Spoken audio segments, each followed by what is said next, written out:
আসসালামু আলাইকুম রহমতুল্লাহ। একটা কথা আছে, রাখে আল্লাহ মারেকে। এই যে আমি যে ক্যামেরা ধরে আছি, এখানে দুইটা তাল গাছ এখানে বেশ কয়েক বছর যাবত এখানে তাল গাছগুলো দাঁড়িয়ে আছে দেখতেছি। তবে কিছু মাস আগে যখন বর্ষাকাল ছিল, বর্ষাকালের সময় এই দুইটা তাল গাছের মধ্যেই মানে বজ্রপাত হয়, মানে বজ্রপাত পড়ে। এবার চিন্তা করেন, আল্লাহ তাআলা কিন্তু চাইলে এই যে খালি আকাশের নিচে যে ঘরগুলো, এই ঘরগুলোর উপরেও কিন্তু পালাইতে পারতেন, কিন্তু আল্লাহ তাআলা করেননি। কারণ আল্লাহ তাআলা চান মানুষের মঙ্গল, মানুষকে কষ্ট দিতে চান না।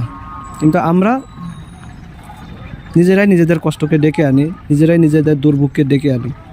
তো আল্লাহ তাআলা এই দুইটা তাল গাছের উপর কিন্তু বজ্রপাত ফালান। এই যে দেখেন নিচে যে পাতাগুলো, নিচে যে ডালগুলো সব মানে শুকায় আছে, মানে এগুলো জ্বলে গেছিলো পুরা সম্পূর্ণ। এই যে সম্পূর্ণ তাল গাছের যে মাথাটা পুরাই জ্বলে গেছে। পরে আবার আস্তে করে মুকুল গজিয়ে আবার এই অবস্থায় চলে আসছে।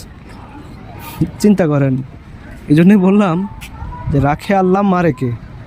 আল্লাহ তাআলা যদি আপনাকে জীবিত রাখতে চান, কারো সাধ্য নাই যে আপনাকে মেরে ফেলবে। আবার আল্লাহ তাআলা যদি আপনাকে মেরে ফেলতে চান, তাহলে কারো সাধ্য নেই আপনাকে জীবিত রাখার। তো আরেকটা বিষয় হলো, দিন দিন কিন্তু আমাদের দেশ থেকে যে তাল গাছের সংখ্যা কমে যাচ্ছে। তাল গাছের সংখ্যা কমে যাওয়ার কারণে এই যে এখন বর্তমানে যে বিভিন্ন জায়গায় দেখা যায় বজ্রপাতের কারণে কৃষক মারা যায়, অমুক মারা যায়, মানে অনেক মৃতের সংখ্যা কিন্তু বেড়ে যাচ্ছে, দিন দিন বেড়ে গেছে।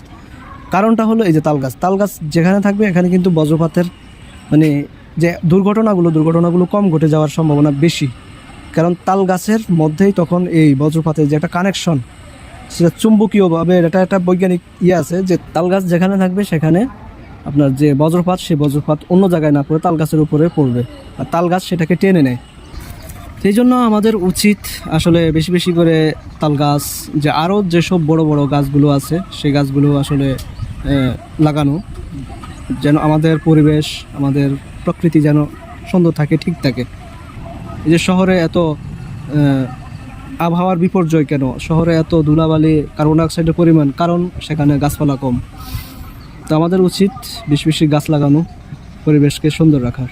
তো ধন্যবাদ আপনাদের সবাইকে। আল্লাহ হাফেজ।